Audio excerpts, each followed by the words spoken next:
انسانوں کی تاریخ کا سب سے بڑا سفر اسرا والمعراج ہم مانتے ہیں کیونکہ ہم مومن ہیں. کافر اس چیز کو نہیں مانتے, ڈینائی کرتے ہیں, کیونکہ زمین سے 7ویں آسمان پہ جانا ابھی تک تو کسی کو دوسرا آسمان ہی ایکسپلور نہیں ہوا, تو اس لیے یہ چیز وہ مانتے نہیں ہیں. چلیں دیکھتے ہیں کوہستانی بھائی کی ویڈیو کہ وہ کیا ایکسپلین کرتے ہیں.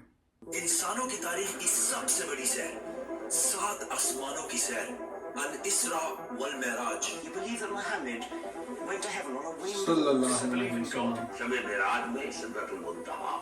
یہ اتنا عظیم سفر مکہ میں رسول اللہ صلی اللہ علیہ وسلم کی زندگی کے سب سے مشکل اور سخت ٹائم میں ہوا. پہلے آپ صلی اللہ علیہ وسلم کا بائیکاٹ کیا گیا, پھر آپ صلی اللہ علیہ وسلم کے دل کے سب سے قریب لوگ حضرت ابو طالب اور حضرت خدیجہ رضی اللہ تعالیٰ عنہا کی وفات. پھر طائف میں آپ صلی اللہ علیہ وسلم کو اتنے پتھروں سے مارا گیا کہ جوتے خون سے بھر گئے. اینڈ ٹو ٹاپ دیٹ, مکہ میں آپ صلی اللہ علیہ وسلم کی سٹیزن شپ بھی ختم کر دی گئی.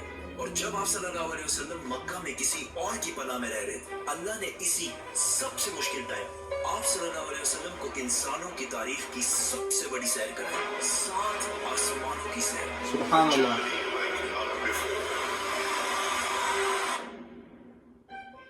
یہ 7 آسمانوں کا سفر نبوت کے 11ویں سال میں ہوا, which means almost بالکل middle میں. اور یہ سفر رسول اللہ صلی اللہ علیہ وسلم کی زندگی کا ٹرننگ پوائنٹ تھا. 7 آسمانوں کے اس سفر سے پہلے آپ صلی اللہ علیہ وسلم مکہ میں بہت سخت زندگی گزار رہے تھے, لیکن اس سفر کے ڈائریکٹ بعد آپ صلی اللہ علیہ وسلم نے مدینہ ہجرت فرمائی, جہاں ایک نئی ریاست کے لیڈر اور بادشاہ کے طور پر ان کی زندگی بالکل بدل گئی.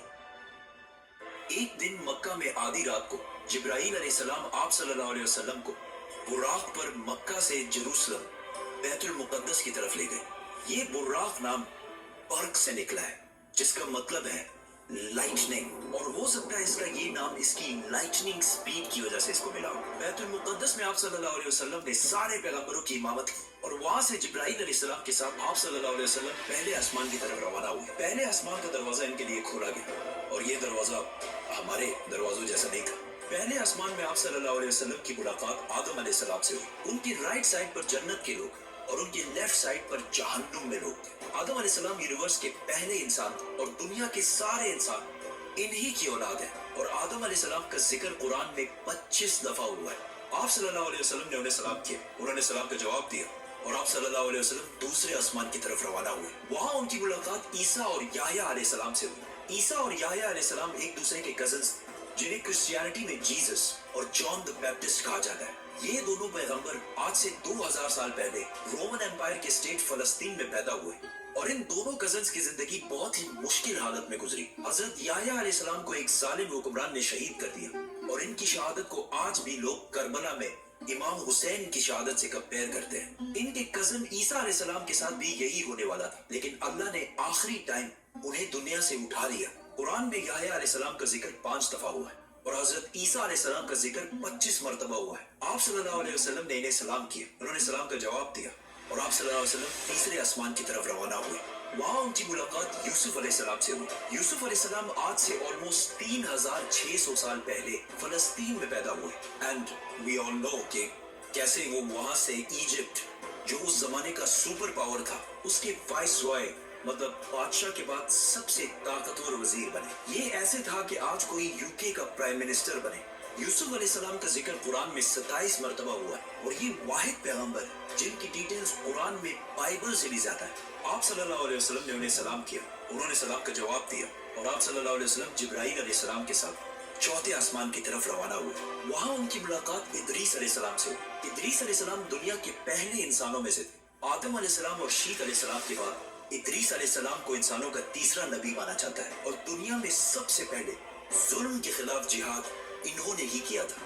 ادریس علیہ السلام کو دنیا کا پہلا سائنٹسٹ بھی سمجھا جاتا ہے, کیونکہ انہوں نے پہلی دفعہ دنیا میں پین قلم یوز کیا تھا. پہلی دفعہ آسمان میں سٹارز اور پلانٹس کی موومنٹ کو آبزرو کر کے انسانوں کی زندگی آسان بنائی تھی. ادریس علیہ السلام کا ذکر قرآن میں 2 مرتبہ ہوا ہے. آپ صلی اللہ علیہ وسلم نے انہیں سلام کیا, انہوں نے سلام کا جواب دیا, اور آپ صلی اللہ علیہ وسلم 5ویں آسمان کی طرف روانہ ہوئے. وہاں آپ صلی اللہ علیہ وسلم کی ملاقات ہارون علیہ السلام سے ہوئی. جب موسیٰ علیہ السلام پیغمبر بنے تو انہوں نے اللہ سے دعا کی کہ میرے بھائی ہارون کو بھی میرے اس مشن میں شامل کریں, تو اس طرح ہارون علیہ السلام بھی پیغمبر بنے.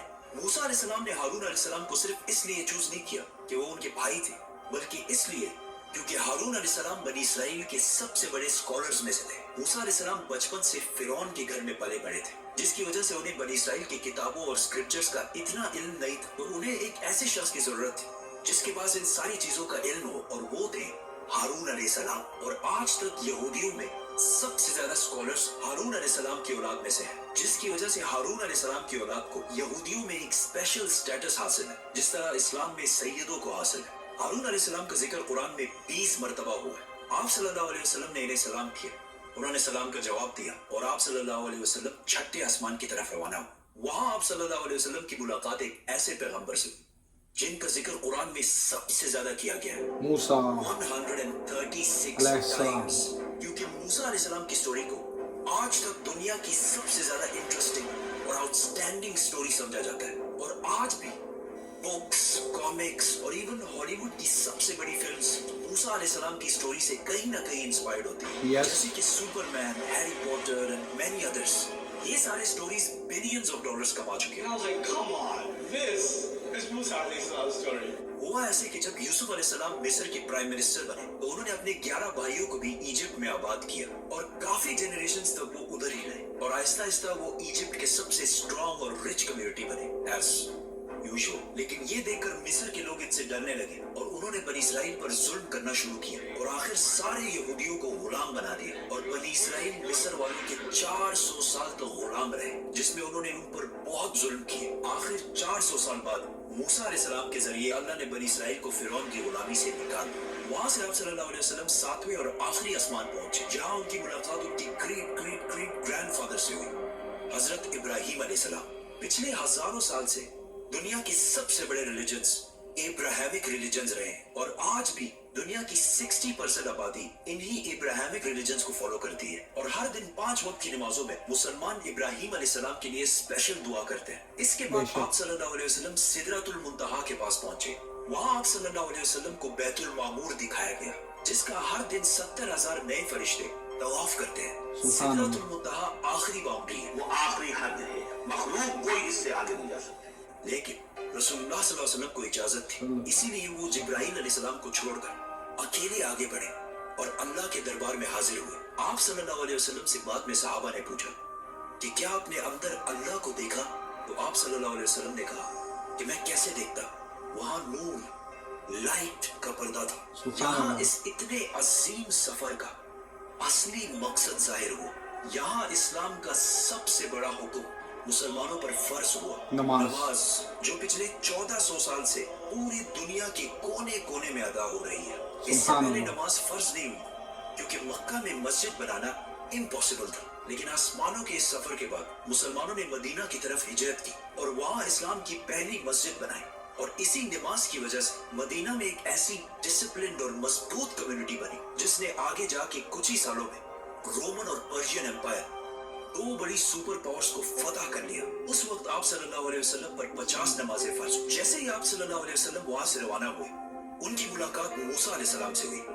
मूसा अलैहिस्सलाम ने उनसे कहा कि आपकी उम्मत 50 नमाजें कभी भी अदा नहीं कर सकती, तो आप अल्लाह के दरबार में वापस जाएं और उनसे इसे कम करने की रिक्वेस्ट करें। सही बुखारी में है कि रसूलुल्लाह सल्लल्लाहु अलैहि वसल्लम वापस गए और अल्लाह से रिक्वेस्ट की, जिस पर अल्लाह ने नमाजें 50 से कम करके 40 कर दी। आप सल्लल्लाहु अलैहि वसल्लम वापस मूसा अलैहिस्सलाम के पास गए, तो उन्होंने कहा कि 40 भी इम्पॉसिबल है, वापस जाकर अल्लाह से रिक्वेस्ट करें कि वो 40 से भी कम करें। और इस तरह थोड़ा आना जाना चलता रहा, और आखिर नमाजें 5 पर फिक्स हुई। लेकिन मूसा अलैहिस्सलाम ने फिर आप सल्लल्लाहु अलैहि वसल्लम को कहा कि आपकी उम्मत 5 नमाजें भी दिन में अदा नहीं कर सकती। लेकिन आप सल्लल्लाहु अलैहि वसल्लम ने कहा कि इसके बाद अल्लाह से नमाजें और कम करने में मुझे शर्म आती है, मैं 5 नमाजों पर राजी हूं। आप सल्लल्लाहु अलैहि वसल्लम को इस सफर में जन्नत, दोज़ख और गुनहगार लोगों की सजाएं सब दिखाई गई। आखिर आप सल्लल्लाहु अलैहि वसल्लम जेरूसलम वापस बैतुल मुक़द्दस पहुंचे, और वहां से वापस मक्का की तरफ रवाना हुए। रास्ते में उन्हें एक काफिला देखा,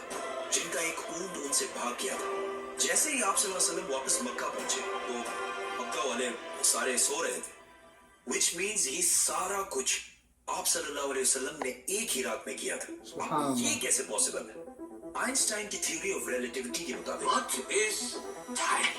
time is not absolute, Time is not absolute. जिसका मतलब है कि नकली अगर एक शख्स आइंस्टाइन। तेज मूव हो रहा है और और दूसरा अपनी जगह पर खड़ा है, तो ये दोनों टाइम को बिल्कुल डिफरेंट महसूस करेंगे। Yes. और अगर कोई लाइट के स्पीड के करीब ट्रेवल करे तो उसके लिए टाइम बहुत ही स्लोली पास होगा। एंड एज वी नो, बुराक का नाम ही उसकी लाइटनिंग स्पीड की वजह से रखा गया। इसीलिए आप सल्लल्लाहु अलैहि वसल्लम के लिए ये रात बहुत लंबी थी और बाकी सारों के लिए ये एक नॉर्मल रात थी। जैसे ही आप सल्लल्लाहु अलैहि वसल्लम मक्का वापस पहुंचे, उनको पता था कि अगर वो ये सारी बातें मक्का वालों को बताएंगे तो मक्का वाले उनका बहुत मजाक उड़ाएंगे।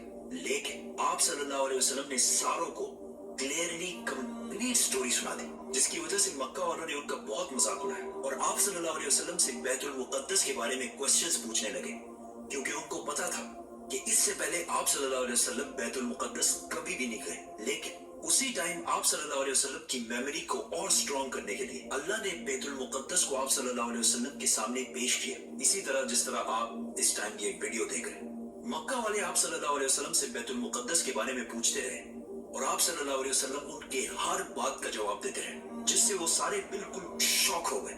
आप सल्लल्लाहु अलैहि वसल्लम ने उन्हें उस काफिले का भी बताया जिसका ऊंट भाग गया था और उसके थोड़ी ही देर बाद वो काफिला भी पहुंच गया, और उन्होंने कहा कि ये सब कुछ सच है, जिससे मक्का वाले और भी शॉक हो गए। लेकिन ये ऐसा वाकया है कि जिसे आज भी और उस जमाने में भी मानना बहुत ही मुश्किल था, जिसकी वजह से कुछ कमजोर ईमान वाले मुसलमान भी इस्लाम से फिर गए। और आप सल्लल्लाहु अलैहि वसल्लम के दोस्त जिन्होंने आप सल्लल्लाहु अलैहि वसल्लम को पनाह दी थी, उन्होंने भी आप सल्लल्लाहु अलैहि वसल्लम की बात नहीं मानी। लेकिन जब अबू बकर रज़ियल्लाहु ताला अन्हु को इसका पता चला तो उन्होंने कहा कि अगर रसूलुल्लाह सल्लल्लाहु अलैहि वसल्लम ने कहा है तो ये यकीनन बिल्कुल सच बात होगी, जिस पर उनका नाम उस दिन से अबू बकर सदीक पड़ा। ये सफर कोई मामूली सफर नहीं, बल्कि इसने इस्लाम की सख्त दिन खत्म करके इस्लाम के उरूज के दिन शुरू किए। और इससे अगले ही साल मदीना से 72 लोग आप सल्लल्लाहु अलैहि वसल्लम को अपने बादशाह और लीडर के तौर पर मक्का से मदीना की तरफ ले जाने के लिए है। सब्सक्राइब। आपने देखा भाई ने कैसे एक्सप्लेन किया है। हम मानते हैं, हम मोमिन हैं, जैसे कि हजरत अबू बकर सदीक ने सुनते ही मान लिया। वो ईमान वाले थे, हम भी ईमान वाले हैं, हम मानते हैं। कुछ लोग नहीं भी मानते क्योंकि ये समझ में नहीं आती बात। इंसान की सोच समझ ही नहीं है इतनी कि वो इस चीज को समझ सके, लेकिन जिसको अल्लाह समझा दे। और वैसे भी जो मौजज़ा होता है वो समझ से बाहर होता है, इसलिए वो मौजज़ा होता है। और खुदा इसीलिए मौजज़े करता है लोगों को दिखाने के लिए कि लोग माने। ये जो सितारे हम देखते हैं ये बिलियंस ऑफ ईयर के सफर के हैं, लाइट की स्पीड से। बुराक नबी अलैहिस्सलाम ने जो सफर किया था वो बुराक पे किया था, और बुराक लाइट की सी स्पीड है बुराक की, और नबी अलैहिस्सलाम ने बुराक पे सफर किया था लाइट की स्पीड से। अब सवाल ये पैदा होता है कि जैसे कि मैं आपको बता रहा था कि फलां स्टार है, उस तक पहुंचने के लिए बिलियंस ऑफ ईयर का वक्त चाहिए और स्पीड भी लाइट की चाहिए। तो नबी अलैहिस्सलाम 7वें आसमान पर एक रात ही में कैसे पहुंच गए और वापस भी आ गए। बेशक उनके पास लाइट की स्पीड थी, तो उनके पास लाइट की स्पीड तो थी, लेकिन उसके साथ साथ उनके साथ जिब्राइल भी थे, और जो पोर्टल थे, दरवाजे थे आसमानों के। ये जो आसमानों के दरवाजे हैं ये हर कोई नहीं जानता, ये अल्लाह जिसको बताता है उसको मालूम होता है। तो वो उन दरवाज़ों से आप हज़ारों साल का सफ़र चंद घंटों में तय कर सकते हैं। तो इस चीज़ को भी साइंस ने दरियाफ्त नहीं किया। ये है एक मौजज़ा, अल्हम्दुलिल्लाह। तो उनके लिए वक्त जो है बिल्कुल स्लो था। वो 7वें आसमान पर जा कर के अपने जो हुक्म थे अपनी उम्मत के लिए वो लेकर के आ गए एक ही रात में, और सारा सिस्टम उधर वैसे का वैसे ही था जैसे वो छोड़ के गए थे। सुभान अल्लाह। माशाल्लाह भाई ने बहुत अच्छा एक्सप्लेन किया, वीडियो बहुत अच्छी थी। अगर आपको भी वीडियो अच्छी लगी हो लाइक करें, सब्सक्राइब करें, शेयर करें, कमेंट करें। हम आपसे मिलेंगे अगली वीडियो में, तब तक के लिए अल्लाह निगहबान।